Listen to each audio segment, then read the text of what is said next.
کہتے ہیں آگے کھانا رکھ کے قرآن شریف نہیں پڑھنا چاہیے. کھانا کا آگے رکھ کے آپ بسم اللہ شریف پڑھتے ہیں؟ پڑھے ذرا. پڑھتے ہیں نا ماشاءاللہ. یہ قرآن پاک ہے کہ نہیں؟ تو روٹی جائز ہوئی کہ ناجائز ہو گئی؟ برکت والی ہو گئی. بلکہ حضور نے فرمایا جو بسم اللہ نہ پڑھے اس کے ساتھ تو شیطان شریک ہو جاتا ہے. تو ہم تو بھائی ہر روٹی ختم پڑھ کے کھاتے ہیں. ایک آئے تو ہم ہر کھانے سے پہلے پڑھتے ہیں. تو آپ اس بات سے منع کر رہے ہیں. کہتے چلے جی آپ پڑھ لیں, آیتیں پڑھ لیں, پھر دعا نہ مانگے. لو سن لو, سامنے کھانا رکھ کے دعا. کس بات میں الجھ گئے یار؟ امت کو بڑی بات بتاؤ, دنیا بڑی آگے چلی گئی, انہیں آگے لے کے جاؤ. تم کیا کر رہے ہو؟ کہنے لگا جی دعا نہ مانگے. توجہ کرنا میری بات پہ, کھانا آگے رکھ کے نہ مانگے. تو میں نے کہا تو سائڈ پہ رکھ کے مانگ لیا کر. کھانا دور رکھ لیا, دعا یہاں مانگ لی. ہمیں کوئی اعتراض ہے, لیکن مانگا کر, دعا مانگا کر. اب حدیث مسلم سن لیں, صحیح مسلم کی حدیث ہے. رسول کریم علیہ السلام کے صحابہ تبوک سے واپس آ رہے تھے, اور وہ سینکڑوں میں نہیں ہزاروں میں تھے. کھانا ختم ہو گیا, پانی بھی ختم ہو گیا. صحابہ کرام نے مشورہ کیا اب اس طرح کرتے ہیں, ایک ایک اونٹ ذبح کرتے, ذبح کر کے اونٹ پکانا شروع کرتے. ختم شریف کی بات عرض کر رہا ہوں کیونکہ اب ختم ہو گیا. سارے جمع ہو کے حضرت عمر کے پاس گئے, کہنے لگے حضور اس طرح کریں, ہم ایک ایک اونٹ اب ذبح کریں گے اور اسے کھائیں گے. حضرت عمر فرمانے لگے اونٹ ذبح کر لو گے تو سواری کس پہ کرو گے؟ کہ حضور پھر کیا کریں؟ فرمایا جتنا جتنا کھانا تمہارے پاس ہے نا میرے پاس لاؤ. کسی کے پاس اتنی سی کھجوریں تھیں, کسی کے پاس آدھا کلو سرکہ تھا, کسی کے پاس چند بچے ہوئے ٹکڑے تھے. سارا کچھ حضرت عمر کے پاس لائے. جناب عمر نے اپنی چادر میں, اپنے صافے میں سارا کچھ باندھا, سیدھے دروازہ رسول پہ پہنچ گئے. نبی کریم علیہ السلام کے آگے کھانا رکھ کے, آگے لنگر رکھ کے حضرت عمر کہنے لگے یا رسول اللہ ذرا برکت کی دعا کر دے. ہزاروں میں لشکر ہے. یہ نظریہ ہے جناب عمر فاروق, یہ طریقہ ہے حضرت عمر کا. نہ اس طرح کرو, امت کو نہ لڑاؤ. میرے رسول کریم علیہ السلام کے غلام نے, حضرت عمر نے کھانا آگے رکھا تو حضور مسکرائے. وہ حضور کہنے لگے عمر تو طے تک ہی پہنچ گیا ہے. حضور مسکرائے اور مسکرا کے محبوب نے ہاتھ اٹھائے, دعا فرمائی. حضرت عمر کہتے ہیں جب میں اٹھا کے لے گیا تو وزن اس کا اتنا ہی تھا. جب میں لایا تھا جتنا وزن تھا, وزن بعد میں بھی اتنا ہی تھا. فرماتے ہیں میں نے وہ کھول دیا, اتنا سا کھانا تھا. میں نے کہا لو بھی کھاتے جاؤ. کہنے لگے ہزاروں کے لشکر نے کھا لیا, کھانا پھر بھی بچ گیا. فرمانے لگے واپس مدینے آنے تک ہم کھاتے رہے پر وہ کھانا ختم نہیں ہوا. یہ ہے کھانا آگے رکھ کے دعا کرنے کی برکت. یہ ہے کھانا آگے رکھ کے, یہ دعا کرنے کی برکت ہے. کھانا آگے رکھ کے. درویشوں کا لنگر کبھی ختم نہیں ہوتا. درویشوں کا لنگر کن کا میں کن فصلہ ٹے کن ہووے بخت سواللہ, دنیا آوے کھا کھا جاوے راضی ہووے بلا. درویشوں کا کبھی لنگر ختم تو جاری رہتا ہے. ان کے آستانوں پہ ہمیشہ لنگر ختم شریف پڑھنا, اصال ثواب کرنا, یہ ہمارا طریقہ ہے. اب کہتے ہیں جی فیض کیا ہوتا ہے؟ ادھر دیکھو میری طرف. حضرت سلیمان بن بشار رحمۃ اللہ علیہ فرماتے ہیں مجھے ایک عورت کہنے لگی میرے ساتھ منہ کالا کرو. فرماتے ہیں میں بھاگ گیا. میں نے کہا میں نے اپنی نظر ہمیشہ پاک رکھی, میں اپنی جوانی آلودہ نہیں کر سکتا. کہتے ہیں میں دوڑا گیا, جا کے میں لیٹا. یہ مخالفین نے بھی اپنی کتابوں میں بات لکھی. جا کے میں لیٹا, تھک گیا تھا دوڑ دوڑ کے. جب میں لیٹا تو مجھے خواب میں حضرت یوسف علیہ السلام سے ملاقات. کہنے لگے اٹھ میرے سینے سے لگ. میں نے اپنے کانوں سے سنا ہے کل 10ویں کا اعلان اکٹھا کرا دیا گیا, اور یہ ٹھیک کیا جاتا ہے. ایک ہی دن میں دونوں اصال ثواب کی تقریبات ہو جائیں. اس کا اصل اصال ثواب ہے. اصال ثواب کیا ہے؟ اصال ثواب یہ ہے کہ آپ کو دعا کرنی ہے جانے والے کے لیے, کچھ قرآن مجید پڑھ کے, کچھ اذکار پڑھ کے, کچھ وظائف پڑھ کے اس کی روح کو اصال کرنا ہے. اتنا مقصود ہے. بڑی غور سے, مجھے تھوڑا ٹائم دیں گے آپ 2-3 منٹ کا صرف, اور میری بات پہ نا خاص توجہ کریں. خاص بات کرنا چاہتا ہوں. اگر اس میں کھانا پکانا ہے نا تو آپ نے کھانا اس لیے پکانا ہے کہ غریب کو, مسکین کو کھانا کھلائیں گے, اور جو ثواب اس کا ملے گا وہ بھی جانے والے کی روح کو ملے گا. لیکن اگر آپ اس میں دعوت پکا لیں, دعوت رشتہ داروں کی, یاروں کی, وہ تو بھائی دعوت ہے. ایک ہے کہ آپ نے کوئی ایسا کام کیا جس سے جانے والے کی روح کو, ہوٹل میں بیٹھ کے کھانا کھایا 4 بندوں نے, موج کی, مرضی کا انہوں نے گوشت اڑایا, تو وہ کہیں اس کا ثواب جائے گا. یہ جو دعوت کا لفظ ہے نا کہ دعوت کی, امیر لوگ سارے اکٹھے کیے, رشتہ دار, دوست احباب, سیاسی سب آ گئے. اب آپ نے وہ دعوت کی اور نام آپ نے ختم شریف کا دے دیا. آپ تھوڑی گہرائی سے سوچیں کہ یہ ختم بنتا ہے, ویسے ذہن قبول کرتا ہے کہ یہ ختم شریف ہے. اب میں کہہ لوں, اب میں یہ بات کر لوں کہ ہمارے ہاں کچھ ولیمہ نما چہلم بھی ہوتے ہیں. ولیمہ نما چہلم, وہ ٹائٹل چہلم کا ہے اور اندر جا کے دیکھیں تو ماحول سارا ولیمے کا ہے. تو یہ سال ثواب ہے؟ آپ بتائیں ذمہ داری سے کہ یہ سال ثواب ہے؟ آپ غرباء کی دعوت پکائیں گے, غریبوں مسکینوں کی, ان کی دعوتیں اعلیٰ حضرت بریلوی رحمت اللہ نے لکھا ہے جائز نہیں ہے دعوت کرنا اس طرح. ہاں آئے ہو کھانا کھا جائیں, فی نفس ہی رشتہ داروں کو کھانا کھلانا دعوت کھلانا ثواب ہے, لیکن ختم کو چیلم کو 10ویں کو دعوت بنا لینا یہ درست, ویسے ان کو دیں آپ ثواب ہے. لیکن ہمارے ہاں تو مطلب عجیب سا ایک ماحول ختم شریف, یعنی کل 10ویں کا اکٹھا اعلان ہو گیا, میں موجود تھا تو کہنے لگے وہ کون ہے, پیسے لگے جو بچانا. خدا کے بندو یوں تو نہ کرو. ایک ان کا والد چلا گیا, والدہ چلی گئی, کوئی عزیز چلا گیا, اور دوسرا یہ کہ آپ یہ بتائیں گھر سے روٹی نہیں ملتی صرف ختم کی ملتی ہے. اتنی چھوٹی سوچ کون پیدا کرتا ہے؟ یہ تو ماحول میں ہی ایسی باتیں نہیں ہونی چاہیے. میں آپ کو کہہ رہا ہوں, میں مولوی صاحب ہو کے مسجد کا خطیب ہو کے, حالانکہ چیلم پہ ڈیوٹی مولوی صاحب کی ہے, ان کو تو موقع ملنا ہے 10ویں کا بھی, چیلم کا بھی, کل کا بھی, لیکن مولوی کا بھی تو کول ہونا ہے نا. اسے بھی تو خیال کرنا چاہیے کہ جو چیزیں درست ہیں صرف اتنی درست ہیں, حد بندی سے باہر جائے تو چیز ٹھیک نہیں رہتی. اس لیے ان تقریبات کو بھی یقین کریں. کل شریف پہ ماحول دعوت کا نہ ہو. میں آپ کو ذمہ داری سے کہتا ہوں, کسی کا باپ فوت ہو جائے تو جتنی اچھی دعا وہ مانگ سکتا ہے, درد سے اتنی کوئی اور نہیں مانگ سکتا. لیکن وہ تو دعوت پکا رہا ہے نا, وہ تو دیگوں پہ ہے, وہ تو ٹینٹ کا سامان اکٹھا کر رہا ہے, وہ تو ترتیب لگا رہا ہے.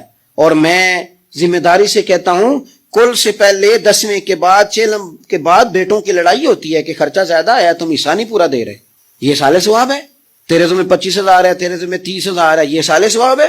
یہ غلط چیز ہے, کیونکہ آپ ایک ماحول ہے دعوت کا, ایک ماحول ہے دعا کا, ان دونوں میں فرق ہے. جہاں دعا کا ماحول ہوگا نا, وہاں نہیں یہ ٹینٹوں کا چکر, روٹیوں کا چکر, یہ آنے جانے والوں کا چکر, میرج حال, وہاں نہیں. وہاں تو لوگ قرآن شریف پڑھیں گے, وہاں تو گھر والے بھی بیٹھ کے تسلی سے تسبیح کریں گے, اور پھر تسلی سے آنسو سمیت رب کی بارگاہ میں دعا کریں گے. فخر الدین رازی رحمت اللہ علیہ نے یہاں ایک بات لکھی ہے جو بڑی خوبصورت ہے اور بڑی سمجھنے والی ہے. امام رازی رحمت اللہ علیہ فرماتے ہیں کہ یہ خوشی اس لیے نہیں منانی کہ انعام ملا ہے, خوشی اس لیے منانی ہے کہ رب کی طرف سے ملا ہے. خوشی اس لیے منانی ہے کہ محبوب نے دیا ہے. تو جب محبوب دے نا, وہ چند دن پہلے بڑا لطف آیا, بس ایک بات ہے بھولتی نہیں, سے ثبوت نہ منگو میتھوں, نظر کرم کا دھوئی, اے میں جانا یا دل پر جانے, غیر نہ جانے کوئی. یہ اس لیے خوشی منانی ہے کہ نظر کرم ہوئی ہے, اللہ نے نوازا ہے. تو اب جب اس لیے خوشی منانی ہے کہ اللہ نے دیے, تو پھر خوشی بھی وہی منانی ہے جس سے اللہ راضی ہو, اسی انداز میں رہنا ہے جس میں رب رسول راضی ہوں. تقریبات میں 2-3 چیزوں کا خاص خیال. ایک تو خرچ حد سے زیادہ نہیں ہونا چاہیے, اعتدال کے ساتھ خرچ کریں, فضول خرچی سے بچیں. ہماری شادیوں میں اتنا زیادہ خرچ ہوتا ہے, اتنا زیادہ خرچ ہوتا ہے, اور یہ چونکہ ہماری طبیعت ہے نا, ہم کسی نہ کسی بات میں اپنے آپ کو خود بخود ایموشنل کر لیتے ہیں.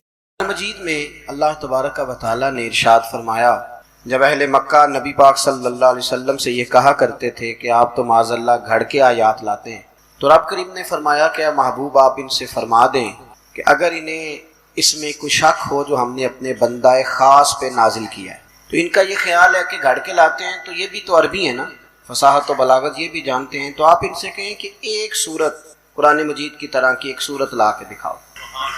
یہ اتنا بڑا چیلنج ہے کہ کافروں کے پاس اگر اس کا جواب ہوتا تو وہ کبھی بھی بدر اور احد میں تلواریں لے کے نہ آتے. اس کا جواب ہی نہیں تھا. فرمایا وَإِن كُنتُمْ فِي رَيْبٍ مِّمَّا نَزَّلْنَا عَلَىٰ عَبْدِنَا, اگر تمہیں اس میں کوئی شک ہو جو ہم نے اپنے بندہ خاص پہ نازل فرمایا ہے, تو فَأْتُوا بِسُورَةٍ مِّثْلِهِ, تو پھر اس کی مثل ایک سورت لے کے آؤ, اور 1 2 3 4 لوگ نہیں.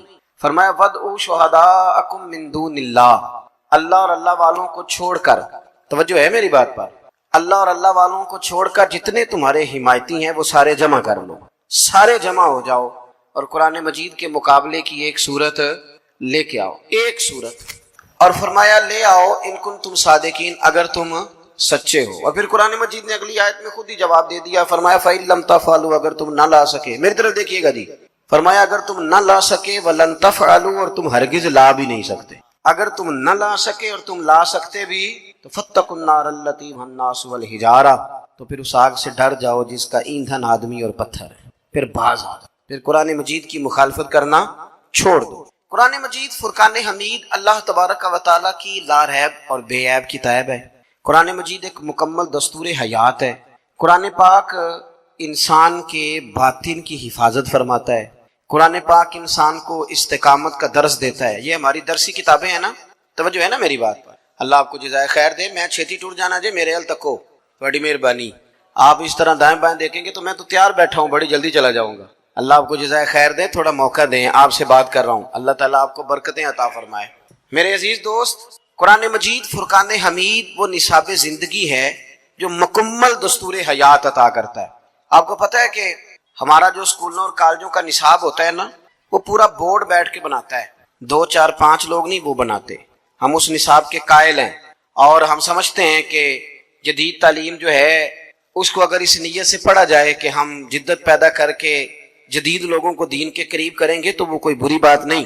لیکن ایک مکمل بورڈ بیٹھتا ہے, مکمل بورڈ, اور وہ بیٹھ کر کے نصاب بناتا ہے. لیکن 2 4 سال گزرتے ہیں تو پتہ چلتا ہے نصاب میں کمزوریاں ہیں, نصاب بدل دیا جاتا ہے. الحمدللہ تعالی ہر روز لوگ نصاب بدلتے ہیں. بہت بڑی بڑی یونیورسٹیاں, وقت نہیں ہے ورنہ میں آپ کو بتاؤں کہ آکسفورڈ کا نصاب کتنی دفعہ بدلا ہے اور وہ کن کن چیزوں کی تبدیلیاں کرتے رہتے ہیں. یہاں روز رنگ بدلتے ہیں اور سائنسدانوں کے نظریے بدلتے ہیں, پر جو شے نہ کبھی بدلی ہے نہ بدلے گی وہ اللہ کی کتاب ہے, وہ کبھی تبدیل نہیں ہوگی اس میں کبھی.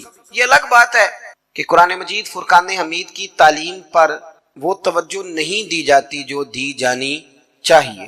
اس کے باوجود مدارس کا رزلٹ بڑا عمدہ ہے, بڑا شاندار ہے. آپ کو ہر شہر میں, ہر گاؤں میں, ہر محلے میں مسجد ملتی ہے. تو مسجد کی جو ضرورت ہوتی ہے, جو عملہ ہوتا ہے, جو سٹاف ہوتا ہے, اس میں سب سے ضروری امام صاحب ہوتے ہیں, سب سے زیادہ ضروری. پھر رمضان المبارک میں ایک مکمل حافظ کی ضرورت ہوتی ہے جو وہاں قرآن مجید سنائے. یہ مدارس کی کامیابی آپ دیکھیں, مدارس کی, کہ بغیر حکومتی سرپرستی کے مدرسے چلتے ہیں اور عام لوگ, سادے لوگ جنہیں کوشش کر کے کاٹ دیا جاتا ہے معاشرے سے, وہ اداروں کو چلاتے ہیں. اس کے باوجود ان کی کارکردگی کا یہ عالم ہے کہ رمضان میں مسجدیں تھوڑی ہوتی ہیں, حافظ زیادہ ہوتے ہیں. مسجدیں نہیں ملتی, بہت سارے حافظ رہ جاتے ہیں قرآن مجید سنانے سے. یہ مدارس کی کارکردگی ہے. اور آپ کو کبھی ایسا نہیں ملا ہوگا, کبھی کسی پیپر میں آپ کو اشتہار نہیں پڑھنا پڑا ہوگا کہ جناب مسجد کا خطیب نہیں مل رہا, کبھی نہیں. نہ کبھی آپ کو یہ پڑھنے کو ملے گا کہ تنخواہیں کم تھی تو مولویوں نے ہڑتال کر دی ہے, وہ بڑھیں گی تو پھر وہ آگے بڑھیں گے. کبھی بھی ایسا نہیں ہوا. کیوں؟ اس لیے کہ یہ قرآن میرے رب کریم کا کلام ہے. اس کے اندر اللہ تبارک و تعالیٰ نے ایک چاشنی پیدا کیا, ایک حسن ہے. جو قرآن مجید پڑھنے والے اور پڑھانے والے لوگ ہیں نا, وہ بڑا مزہ لیتے ہیں اس کام, انہیں بڑا سکون دیتا ہے, بڑا اطمینان دیتا ہے. جو بات آج آپ سے کرنی ہے, جس چیز کی طرف آپ کی توجہ دلانی ہے, وہ یہ ہے کہ الحمدللہ حافظ بھی قرآن پاک کے ہیں, قاری بھی ہیں, عالم بھی ہیں. قرآن مجید کے مفاہیم بیان کرنے والے الحمدللہ لوگ ہر دور میں پائے جاتے رہے. اب ضرورت یہ ہے کہ کچھ لوگ ایسے ملیں جو قرآن پاک سے پیار کریں, جو قرآن مجید سے محبت کریں, جن کا شوق ہو. حضرت عمر فاروق رضی اللہ تعالیٰ عنہ نے حضرت ابو موسیٰ اشعری کو بلا کے کہا, وَذَكِّرْنَا رَبَّنَا يَا أَبَا موسیٰ, کہ ابو موسیٰ مجھے میرے رب کی یاد تو دلا. تو ابو موسیٰ اشعری فرمانے لگے, حضور کیا مطلب؟ فرمانے لگے مجھے مختلف جگہوں سے قرآن مجید تو پڑھ کے سناؤ. تو حضرت ابو موسیٰ اشعری کہتے ہیں میں پڑھتا گیا اور عمر سنتے گئے, میں پڑھتا گیا اور عمر سنتے گئے. تو آپ فرماتے ہیں کہ خبر اس وقت ہوئی, آنکھ تب کھلی جب مسجد نبی میں فجر کی اذان کا وقت ہو گیا. اس کو نا آپ عقل سے دور نہ سمجھے اس بات کو. میں نہیں چاہتا کہ آپ خالی سبحان اللہ کہیں اور میں داد لے کے رخصت ہو جاؤں. اس کو آپ حضرت عبداللہ ابن مبارک کے بارے میں نا داتا گنج بخش علی اجمیری نے کشف المحجوب میں لکھا ہے. یہ ہمارے بہت سارے حضرات کو بڑی پریشانی ہوتی ہے, ابھی سے کہنے لگ گئے ہیں کہ روزے بڑی گرمی کے آ رہے ہیں. تو میں کہتا ہوں ہاں تو لینے دو یار, ہاں تو لینے دو. اور بڑی دقت ہوگی, کہیں گے تراویح بڑی مشکل کام ہے, کھڑا ہی نہیں ہوا جاتا. حالانکہ ایسی بات نہیں ہے. جو آدمی 1-1.25 گھنٹہ تراویح کے لیے کھڑا نہیں نہ ہو سکتا, اسی بندے کو ہم نے 2.5 گھنٹے پاسپورٹ کے دفتر کھڑے دیکھا ہے. اسی شخص کو دیکھا ہے کہ وہ امیگریشن کرانے کے لیے گھنٹوں لائنوں میں لگے ہوئے ہیں. کوئی دقت نہیں ہوتی, کوئی تکلیف نہیں ہوتی, سیدھے سٹینڈ کھڑے رہتے. حضرت عبداللہ ابن مبارک رحمۃ اللہ تعالیٰ علیہ فرمانے لگے, داتا صاحب نے اس کو لکھا ہے, حضرت عبداللہ ابن عمر وہ خوبصورت شخصیت ہیں جن کا صوفیاء میں بھی اونچا مقام ہے اور محدثین میں بھی اونچا مقام ہے, اونچے درجے کے آدمی ہیں. فرماتے ہیں کہ میں ایک عورت پر عاشق ہو گیا تھا, رات کو میں اس سے ملنے جایا کرتا. سردیوں کی لمبی رات تھی, تو میں نے, چونکہ میں خاندانی طور پر ایک سالے گھرانے سے تعلق رکھتا تھا, تو میں نے اس کے محلے میں جا کے امام صاحب کے پیچھے نماز پڑھی. تو امام صاحب نے نا تھوڑی رکعت لمبی کر دی. تو میرے دل میں خیال آیا کہ مولوی صاحب تو فارغ ہیں, تو ہمیں تو اور بھی کام ہوتے ہیں, پتہ ہے نا, پٹے پہ بھی بیٹھنا ہے, سیاسی تبصرے بھی کرنے ہیں, اور بھی کئی مصیبتیں اکٹھی کی ہوئی ہیں, تازی فوٹو بھی چڑھانی ہے, اور بھی کئی رٹے. تو مولانا نے لمبا پڑھ دیا. کہتے مجھے غصہ آیا. خیر نماز مکمل ہوئی, میں اس خاتون کے گھر کی طرف گیا. سردی بڑی تھی, لمبی رات تھی, ٹھٹھرتا رہا. ساری رات نہیں چھت پہ آئی لیکن مجھے غصہ نہیں آیا. میرے دل میں خیال آتا تھا کہ مجبور ہوگی, تکلیف میں ہوگی. محبوب پہ غصہ نہیں آیا کرتا, یہ پکی بات ہے. جہاں محبت نہ ہو وہاں چہرے پر سخت قسم کی انسان کو پریشانیاں نظر آتی. پیار نہیں نہ ہوتا. کسی کے بچے کو لوگ بڑا مار لیتے ہیں اور اپنے بچے کو 2 تھپڑ مار کے خود رونا شروع کر دیتے ہیں, کیونکہ یہاں محبت ہوتی ہے نا. فرماتے ہیں وہ ساری رات نہ آئی, مجھے کوئی غصہ نہ آیا. سحری کے وقت وہ چھت پہ آئی اور آ کے کہنے لگی کہ گھر میں مہمان ہے, آج میں نہیں آ سکوں گی. پھر بھی مجھے کوئی غصہ نہ آیا. میں جب وہاں سے لوٹ رہا تھا تو فجر کی اذان ہو رہی تھی. فرماتے ہیں کوئی اور نہیں, میرا اپنا ضمیر بولا کہ عبداللہ, اگر ایک عورت کے لیے تو ساری رات کھڑا رہتا ہے, نہ تھکاوٹ ہوتی ہے, نہ تکلیف ہوتی ہے, نہ پیاس لگتی ہے, نہ غصہ آتا ہے, اگر اس کام کے لیے ساری رات کھڑا رہا جا سکتا ہے تو رب کے قرآن مجید کے لیے بھی کھڑا رہا جا سکتا ہے. شرط صرف اتنی ہے کہ میں ذہن بناؤں کہ مجھے قرآن مجید سے پیار ہو گیا, مجھے قرآن پاک سے محبت ہو گئی. امام رازی نے حدیث لکھی ہے, نبی پاک صلی اللہ علیہ وسلم کے ایک صحابی حضور کی بارگاہ میں بیٹھے تھے تو حضرت اسرائیل علیہ السلام حاضر خدمت ہو گئے. عرض کی یا رسول اللہ صلی اللہ علیہ وسلم, ہم آپ کے نا اس غلام کی روح قبض کرنے والے ہیں تھوڑی دیر تک. تو سرکار نے فرمایا تیرا بلاوا آ گیا میاں, کوئی پریشانی نہیں اس صحابی کو. کہ ہمارے ہاں بہت سارے لوگ نفسیاتی مریض ہو جاتے ہیں, قبر کے دروازے بند ہیں, کھڑکیاں بند ہیں, ہوا نہیں جاتی, بالکل نہیں جاتی.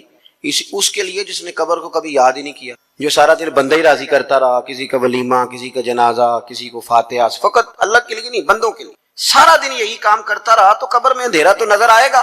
لیکن جس نے دنیا سے چھپ چھپا کے رات مصلے پہ بھی عبادت کی اور مٹھی میں بند کر کے کسی غریب کو نذرانہ دیا, آپ یقین کریں کہ اس کو تو پھر ماں پردیس سے آنے والے پتر کا اتنا زیادہ استقبال نہیں کرتی جتنا بندہ مومن کا رب کی رحمت قبر میں استقبال کرتی.